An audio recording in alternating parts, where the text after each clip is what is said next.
A very, very good morning to all my dear students. Here you can have a look. Lesson 3 In the Kingdom of Fools, written by A.K. Ramanujan. We're going to start with this lesson, and I have taken this lesson into 3 parts. So, this is part 1. Let's first read about the writer. In the Kingdom of Fools is written by A.K. Ramanujan, who was born on 16th March 1929. He was an Indian poet and scholar of Indian literature who wrote in both English and Kannada. Ramanujan was a poet, scholar, professor, philologist, folklorist, translator, and playwright. His academic research ranged across 5 languages: English, Kannada, Tamil, Telugu, Sanskrit. His father, Attipat Asuri Krishnaswamy, an astronomer and professor of mathematics at Mysore University, is known for his interest in English, Kannada, and Sanskrit languages. His mother was a homemaker. Ramanujan also had a brother, A.K. Srinivasan, who was a writer and a mathematician.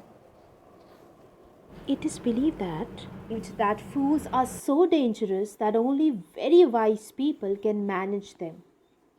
Who are the fools in this story? What happens to them? You have your 4th lesson, In the Kingdom of Fools, written by A.K. Ramanujan. A.K. Ramanujan, who was born on 16th March 1929, an Indian poet and scholar of Indian literature who wrote in both English and Kannada. He has written this story based on theme that fool is more dangerous than a cruel person. His foolishness can bring about major calamities. This story is based on the theme that it requires patience and wisdom to handle people who choose to be foolish. Let's begin. First of all, let's discuss the title of the story, In the Kingdom of Fools, which means the state where people are not so wise, they are not intelligent. They all are fools. In this story, the king, his ministers, and his advisors all are fools, and the people there in their kingdom are blindly following the instructions of the king and his ministers.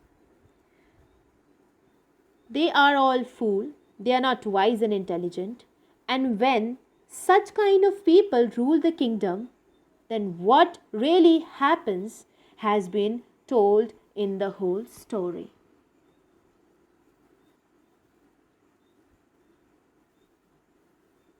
In the Kingdom of Fools, both the king and the minister were idiots. Idiots are not intelligent. They didn't want to run things like other kings, so they decided to change night into day and day into night. So here, both king and the minister were idiots. The king and his minister did not want to run their kingdom like other kings. So what they did, they decided that night will be treated as day and day as night. They ordered that everyone will be awake at night,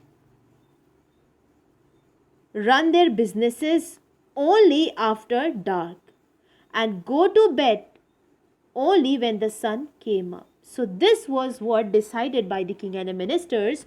They ordered that everyone will be awake at night. They are going to run their businesses at night and will be sleeping in the daytime. And if anyone disobeyed, if anyone did not follow their instructions, they would be punished with death. So this was the declaration of the king and the minister. And people, in fear of death, they followed They had to follow, and they followed the instructions of king and his ministers. The king and minister were very delighted at the success of their project. They were very happy.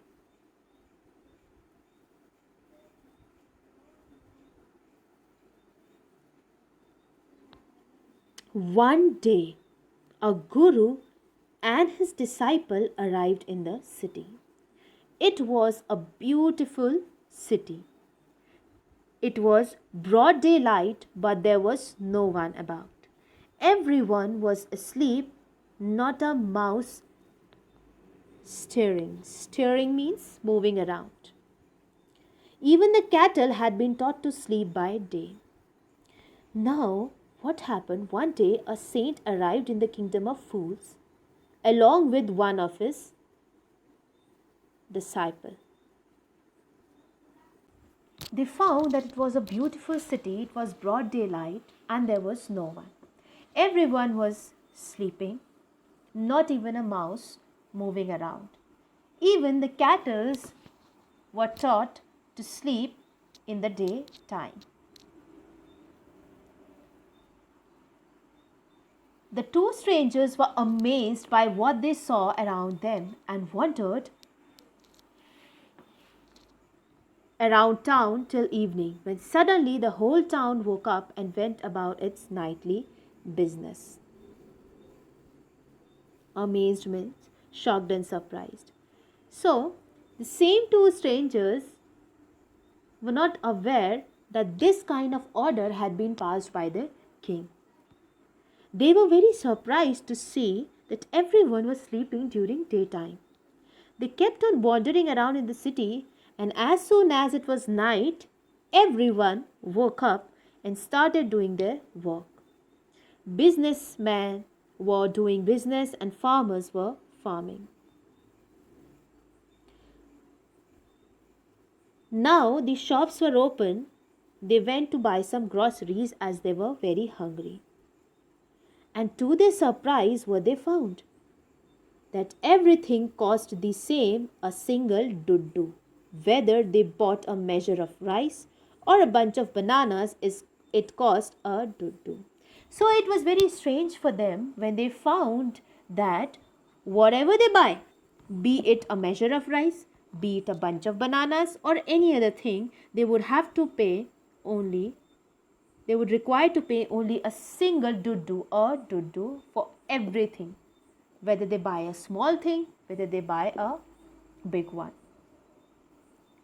And the guru and his disciple were very happy and delighted that everything is so cheap there. Whether you buy a big bunch of bananas or you buy a big bag of rice, it costed only 1 to 2. Everything was at the same price in the kingdom of fools.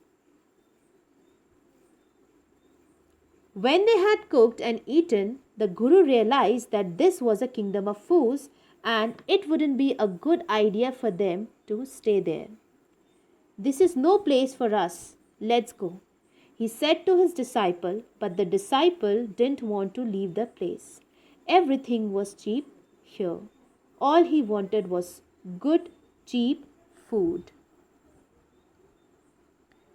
So, when they had cooked and eaten, the guru realized that this was a kingdom of fools and it wouldn't be a good idea for them to stay there in this kingdom, because you never know what comes next and they might get into a trouble. So, the guru decided to leave the place as soon as possible because this place was not for them, and asked his disciple to leave at once. But the disciple was very foodie. He loved to eat. And he told his guru that he is not going to go anywhere.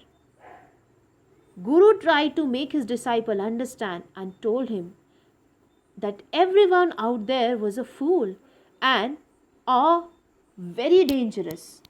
The kingdom would not last for a long time and they could harm them too. You never know what will happen.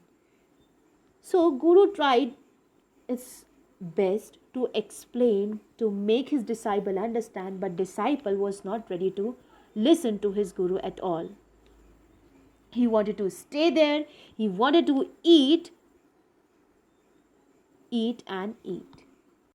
The guru finally gave up and said, "Do what you want. I am going," and left. So, Guru did every possible thing to make his disciple understand, but he was not ready to listen to him. Therefore, the Guru decided that he's going to leave, and the disciple stayed. Disciple didn't care at all. He started eating bananas, ghee, rice, wheat, and grew fat like a street side sacred bull. Now, one bright day, a thief broke into rich merchant's house. He had made a hole in the wall and sneaked in as he was carrying out his loot.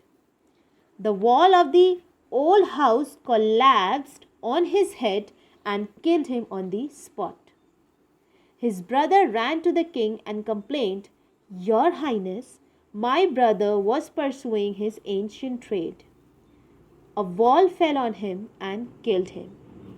This merchant is to be blamed. He should have built a strong, good wall.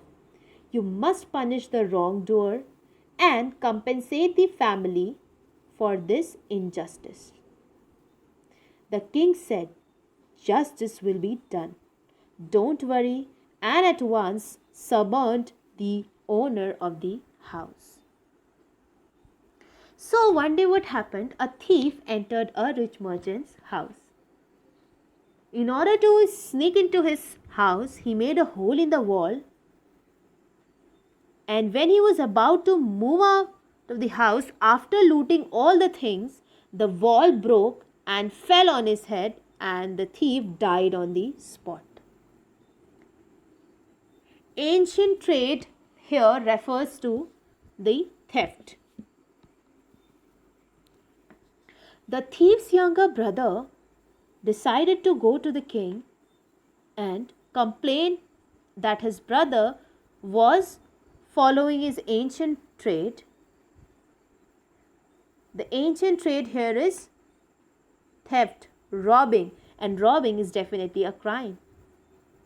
He told the king that when he was working, the wall fell on his head and he died. The thief's brother was taking the advantage of king's foolishness. He told that the merchant whose wall has fallen down on his brother was the real culprit. He should have made a strong wall. So he requested the king to punish the merchant and get compensation for his family. He wanted compensation, so therefore he told the king that the merchant should compensate and justice should be prevailed to him. The king was so foolish that he did not consider the fact that the dead man was committing theft at the time of his death. He did not notice that what the actual thief was doing. In fact, what he did, he only thought that the man had died, and because of which the merchant needs to be punished. He said that justice will be prevailed, don't worry, justice will be done, and he called the merchant.